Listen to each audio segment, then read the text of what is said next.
에베소서 5장 말씀을 읽었는데요. 지혜롭게 살아가라 라는 제목으로 함께 은혜를 나누고자 합니다. 한 해 동안 아쉬움도 많았고 아픔도 많았고 또 즐거운 일도 있었습니다. 모든 게 다 하나님의 은혜였다고 믿습니다. 지금까지 이제 우리가 살아왔던 것 뒤로 하고 이제부터는 우리가 어떻게 살아야 될 것인가. 2026년도가 우리에게 주어졌는데 이 주어진 시간에 우리가 어떻게 살아가야 될 것인가를 우리가 한번 고민해 보면서 하나님을 바라보면서 나아갔으면 합니다. 오늘 에베소서 5장 말씀은 성도들이 실천해야 될 지침들을 쭉 말씀하고 있습니다. 오늘 우리는 15절부터 읽었지만 그 전에 보면 음행하지 말아라, 온갖 더러운 것, 탐욕은 이름조차도 부르지 말아라.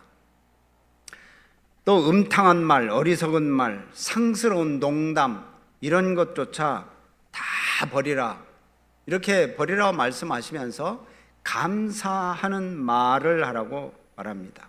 그리고 또 성도들은 빛이 되신 예수님을 따라서 빛의 열매를 맺으라고 그래요. 빛의 열매가 뭡니까? 착함과 의로움과 진실함, 이 의의 열매를 맺으라고 그러는 거예요. 이런 걸 맺으려면 어떻게 살아야 되느냐 그러면 자, 오늘 첫 번째로 보면 지혜로운 사람들처럼 행하라고 그래요. 자, 15절 말씀을 한번 읽어보시죠. 자, 15절 시작. 그런즉 너희가 어떻게 행할지를 자세히 주의하여 지혜 없는 자 같이 하지 말고 지혜 있는 자 같이 하여. 우리가 정말 이 세상을 살아가려면 지혜 있는 자 같이 살아라. 근데 이 지혜로운 사람은 이 세상에서 말하는 생활의 지혜, 또 뭐 삶의 지혜, 또 이 세상의 지식을 많이 가지고 있는 사람의 지혜를 말하는 게 아닙니다. 하나님의 뜻, 하나님의 계획에 순종하면서 살아가는 사람이 지혜로운 사람이라는 거예요.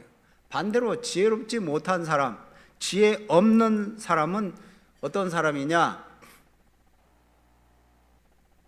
하나님을 떠나서 살아가는 사람을 지혜 없는 사람으로 성경은 봅니다. 그래서 자기 스스로 지혜롭다고 착각하는 사람, 이 사람은 지혜 없는 사람입니다. 또 어떤 사람이 지혜 없느냐? 나는 문제가 없다. 다 다른 사람이 문제지 나는 아무런 문제가 없다 라고 생각하는 사람이 지혜 없는 사람이라는 거예요. 이 성경에서 말하는 지혜 있는 사람은 하나님의 뜻대로 살아가고자 몸부림을 치는데 내가 안 되니까 나는 부족한 사람이라고 고백할 수 있는 사람, 그래서 하나님을 의지하고 믿음으로 주님 바라보는 사람이 지혜로운 사람이라는 거예요. 하나님을 떠난 상태에서는 그 어느 누구도 지혜로울 수는 없습니다. 사도 바울은 골로새서 2장 말씀에서 이렇게 말을 해요. 그 안에는 다시 말하면 그는 그리스도입니다. 예수님 안에는 지혜와 지식의 모든 보화가 감추어져 있느니라. 예수님 안에 있어야 지혜로운 것이지 하나님을 의지하지도 않고 예수님을 믿지도 않고 그러면서도 살아가는 그 삶의 지혜가 있을 수는 있지만 그 사람은 진정 어리석은 사람이다. 왜냐? 나중에 하나님 앞에 섰을 때 그때는 이제는 아무것도 내놓을 것이 없는 거예요. 그래서 여기 말씀 보면 이제 세월을 아끼라고 말씀합니다. 그러니까 세월을 아껴라. 16절 말씀이죠. 세월을 아껴라. 세월을 아껴라. 때가 악하다. 세월을 아끼라는 말은 뭡니까? 시간을 허비하지 말고 잘 선용하라는 얘기입니다. 공동 번역, 다른 성경은 다른 번역하는 성경은 이렇게 되어 있어요. 여러분에게 주어진 기회를 잘 살리십시오. 나에게 주어진 기회를 잘 사용하지 않으면 시간이 흐른 뒤에는 다시 기회가 오지 않습니다. 우리들에게 주어진 그 기회 잘 사용하시기 바랍니다. 2026년도 한 해가 저와 여러분들에게 주어졌습니다. 자, 하나님의 뜻에 따라서 어떻게 살아갈 것이냐, 말씀에 어떻게 순종할 것이냐, 그 시간, 그 기회를 잘 활용해야 되는 거예요. 왜냐? 왜 세월을 아끼라고 그래요? 왜 우리에게 주어진 시간을 잘 활용하라고 말합니까? 때가 악하다라고 합니다. 때가 악하다는 것은 이제 주님의 심판이 가까웠다는 것을 얘기하고 있어요. 우리 하나님께서 예수님을 다시 이 땅에 보내실 때는, 그때는 예수님은 구원의 주님으로 오셨던 예수님은 이제는 심판의 주님으로 오십니다. 그래서 우리를 심판하실 때 그때가 가까워오고 있다는 거예요. 그러니까 우리에게 주어진 시간, 우리에게 주어진 모든 것들을 잘 활용하라. 이게 지금 세월을 아끼라라고 말씀하시는 그런 내용입니다. 그러니까 우리는 때를 아껴서 빛의 자녀로서 선한 일에 더욱 힘쓰는 우리 성도들이 되시기를 바랍니다. 그 다음에 18절 말씀을 보면 이렇게 되어 있습니다. 함께 읽어봅니다. 시작. 술 취하지 말라. 이는 방탕한 것이니 오직 성령으로 충만함을 받으라. 아멘. 이 시간에 다들 주무시는 시간인데 오셔가지고 앉아 계시니까 이 오늘 날씨가 참 춥다고 그러는데 그래도 이렇게 오셔서 함께 예배 드리니까 얼마나 감사한지요. 못 오신 분들을, 오시고 싶어도 못 오신 분들이 많이 계신데 그래도 이게 오셔서 함께 예배 드리는 게 참 기쁨입니다. 아멘. 조금만 제가 빨리 설교를 마치도록 하겠습니다. 자, 여기서 술 취하지 말아라.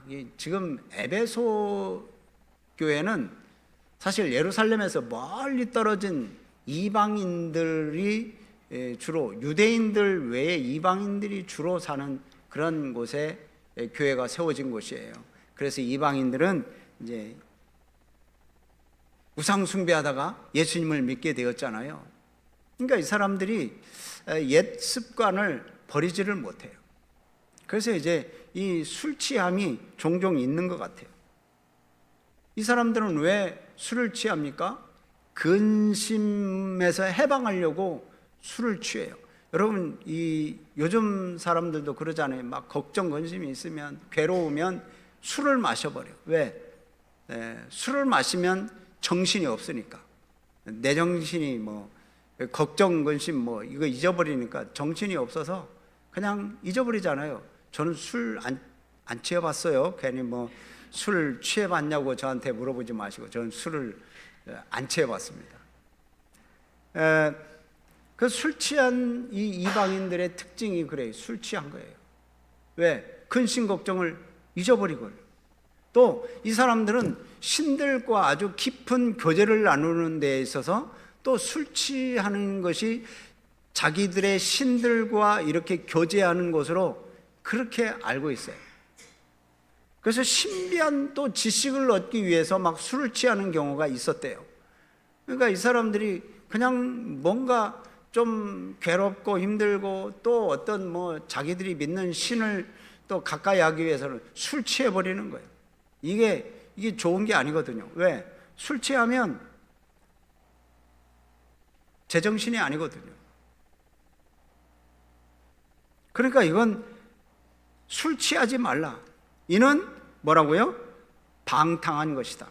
여러분, 방탕이라고 하는 게 뭡니까? 결과에 전혀 신경 쓰지 않고 행동하는 거예요. 그냥 좋든지 나쁘든지. 술 취하면 그냥 유리잔을 다 깨도 모르고 별짓을 다 해도 모르고, 이제 정신이 들면, 나중에 술 깨가지고 정신이 들면 그때서 뭔 일을 했는지도 모르잖아요.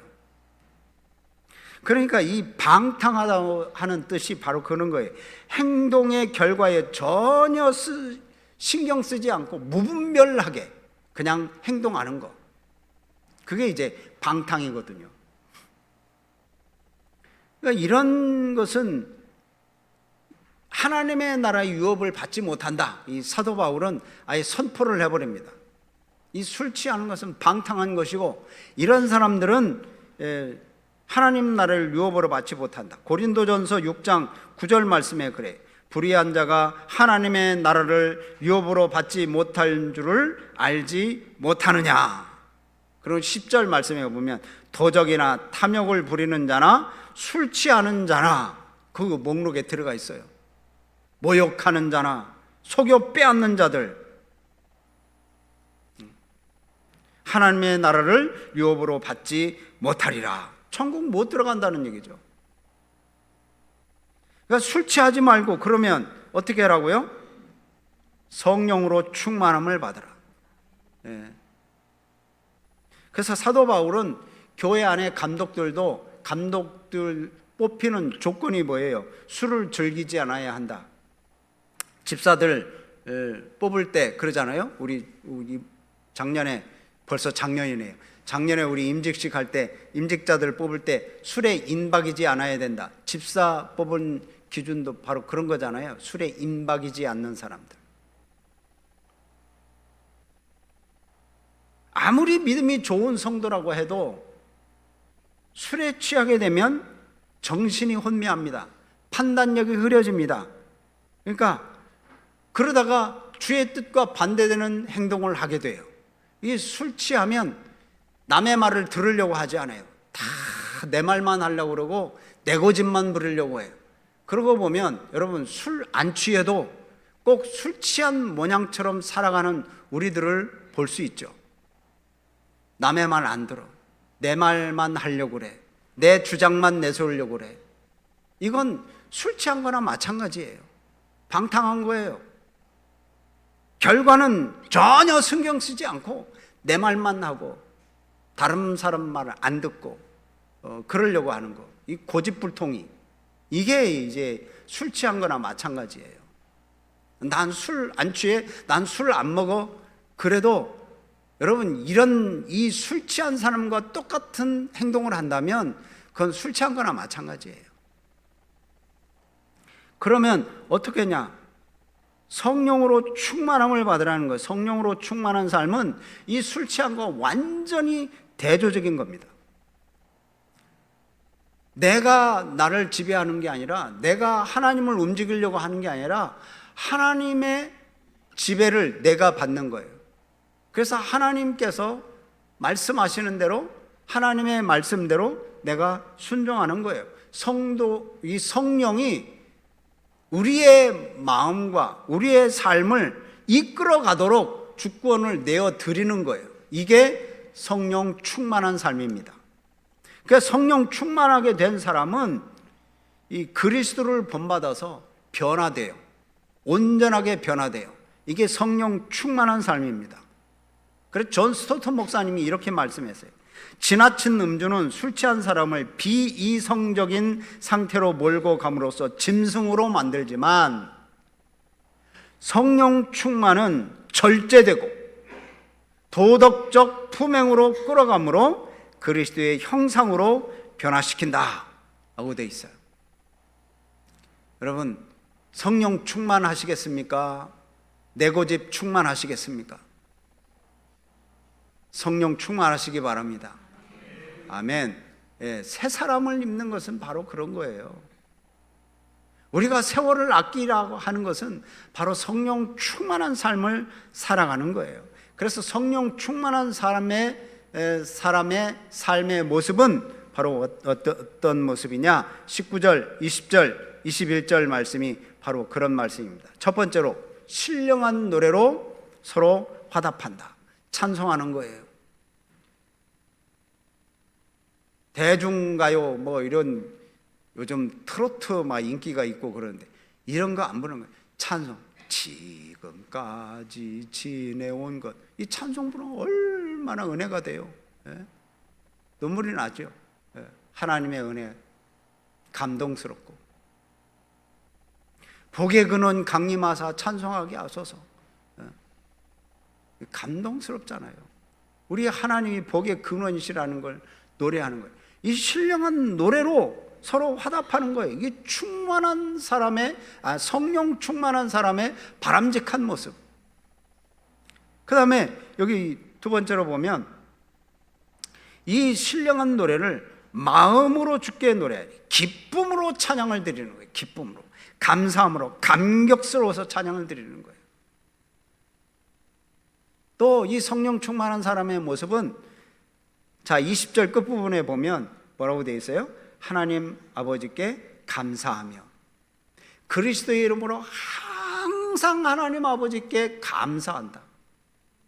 하나님 감사합니다. 감사합니다. 좀 안 좋은 일이 있어도 하나님 감사합니다. 나를 또 다듬으시려고 하는 것이군요. 감사합니다. 그리고 좋은 일이 있으면 또 하나님 앞에 감사를 드리고, 하나님 또 나에게 이렇게 좋은 일을 허락하셨군요. 감사하는 거예요. 하나님 앞에 늘 감사해요. 즐거울 때는 물론이거니와 시련이 올 때, 고통이 올 때도 하나님 앞에 감사해요. 그 시련과 고통이 결국은 나를 연단해서 소망을 이루는 그런 일이 되기 때문에 그러는 거예요. 우리가 고통은 다 나쁜 것만은 아니에요. 고통스러운 일들이 지나고 나면 여러분 이제 그 일을 통해서 단련되거든요. 그만한 것들은 이제 아무것도 아니거든요. 이기거든요. 그러니까 비가 온 다음에 땅이 다져진다는 건 바로 그런 거예요. 우리가 아무런 고통, 아무런 고난 없이 자라면 조금만 바람 불면 풀썩 쓰러집니다. 조금만 비 세게 내리면 그냥 다 꺾어져 버려요. 근데 이렇게 하나님 앞에 늘 감사하는 그런 마음. 하박국 선지자도 그러잖아요. 무화과나무 잎이 마르고 포도 열매가 없고 감람 열매가 그치고 논밭에 식물이 없고 우리의 양이 없고 소가 없어도 무엇 때문에 감사해요? 난 여호와로 인하여 즐거워하리라. 난 구원의 하나님 그 한 분만을 때문에 나는 감사하겠다 그러는 거예요. 여러분 예수 잘 믿는 것, 성령 충만한 것, 이거 교회에서 독보적인 존재가 되는 거 아닙니다. 더 낮아지는 거예요. 예수 잘 믿으면, 성령 충만하면 머리가 되는 게 아니라 저 밑에서 섬기는 거예요. 이게 더 다른 사람을 더 높이고 다른 사람을 더 칭찬하고, 이게 예수 충만, 성령 충만한 삶 아니겠어요? 다른 사람을 지배하려고 위에 서 있는 것을 의미하지 않아요. 성령 충만한 것은 다 낮아져서 남을 섬기는 거예요. 그래서 성령 충만 받으면 문제 해결할 수 있고 능력 있고 이런 차원이 아니에요. 예수님처럼 죽는 거예요. 성령 충만하면 다 낮아지고 남을 더 칭찬하고 격려하고 그러는 거죠. 여기서 에베소에서 말씀하는 이 성령 충만은 무슨 열심히 일해서 사역하고 무슨 은사를 드러내고 하는 것보다 삶에 더 관련이 많습니다. 성도들이 어떻게 살고 있는지 관심을 갖고 살펴보는 거, 이게 성령 충만한 삶이에요. 하나님의 말씀에 순종하는 거, 그게 성령 충만한 삶이에요. 하나님의 뜻이 무엇인지 이해하려고 하는 거, 그게 성령에 의해서 충만해야 그 일들이 이루어지는 거예요. 이 성령이 늘 우리 안에 거하신다는 것을 아는 사람, 그걸 알고 성령이 늘 내 안에 있으니 그 성령 하나님의 음성을 들으려고 하는 사람이 성령 충만한 겁니다. 그래서 성령에서 다스림을 받고자 말씀에 복종하고 또 엎드리는 자, 지속적으로 성령 충만하게 되는 거예요. 그래서 성령 충만한 사람은 여기 말씀대로 서로 복종하는 거예요. 복종, 서로 복종하는 거. 자, 21절 말씀 읽어봅니다. 시작. 그리스도를 경외함으로 피차 복종하라. 복종하는 건 뭡니까? 자발적으로 자기 자신을 낮추는 거예요. 상대방을 더 높이는 거예요. 이게 피차 복종하는 겁니다. 너는 나보다 신앙생활 별로 못했지, 너는 나보다 지식이 못하지, 너는 나보다 돈이 없지, 뭐 이런 식으로 해서 누르려고 하는, 너는 나보다 나이가 어리지, 이렇게 누르려고 하는, 그건 성령 충만이 아니에요. 서로 복종하는 게 아니에요. 이 사랑의 최대 덕목은 섬김이에요. 무조건적인 섬김. 그렇다고 뭐 믿지 말아라 그래도 그러지, 예수님을 믿지 마라 그럼 그러는 게 아니고, 그런 섬김은 아니고요. 그 섬김은 그러니까 사랑 안에서 이루어져야 돼요. 성령은 겸손한 영입니다. 성령은 교만한 영이 아니에요. 성령 충만을 받으면, 성령 받으면 겸손한 거예요. 그래서 온유한 사람이 되고 겸손한 사람이 돼요. 성령 충만한 사람은. 올 한 해 온유하고 겸손한 사람이 되시기를 주의 이름으로 축복합니다. 상호 복종하는 사람은 나이, 성, 지위 관계없습니다. 서로 배우는 거예요. 서로 섬기는 거예요. 잘못된 거 서로 바로잡아요. 서로 잘못됐다고 얘기해주면 받아들일 줄 알아야 되고, 또 받아들이는 사람도 또 이렇게 잘 받아들이고, 섬기는 사람도 잘 섬겨야 돼요. 그래야 연합이 되고, 그래야 평화가 넘치고, 그래야 기쁨의 교제가 되는 거예요. 성령 충만한 사람들의 특징 중 하나가 바로 이 상호 복종입니다.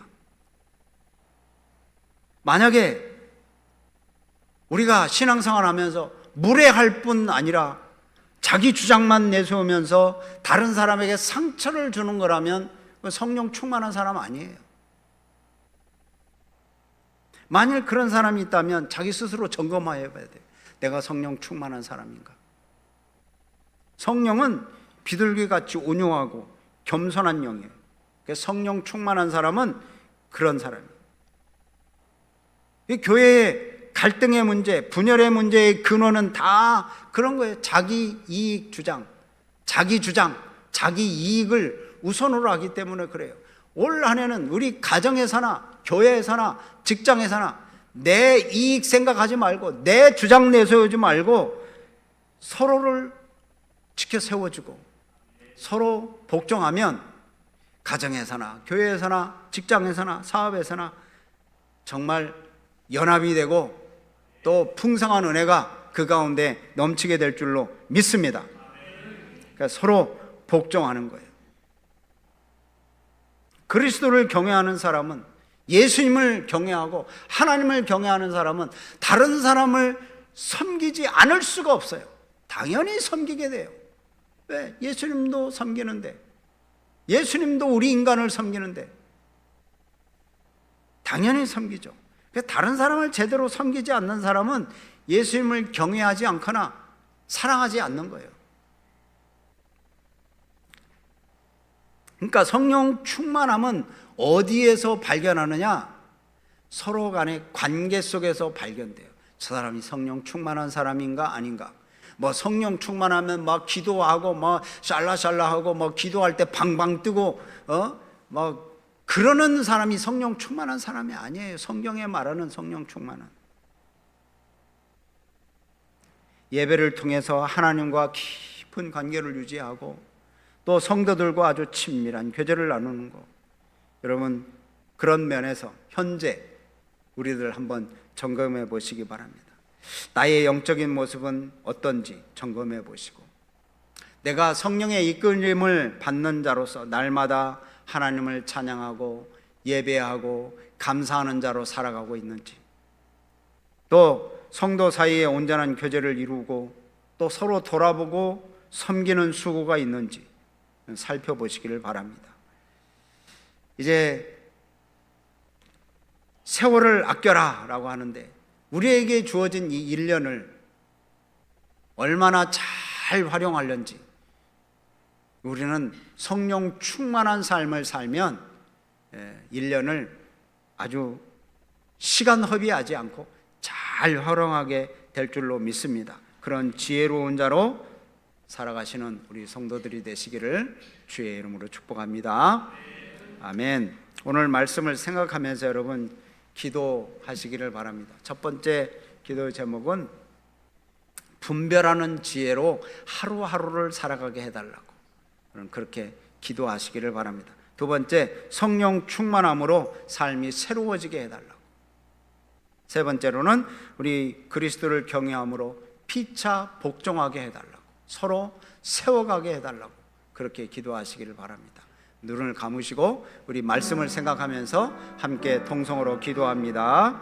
하나님 아버지 주님, 악한 세대 속에 어리석은 선택이 아니라 주님의 뜻을 분별하며 시간을 아끼는 삶을 살게 하여 주시옵소서.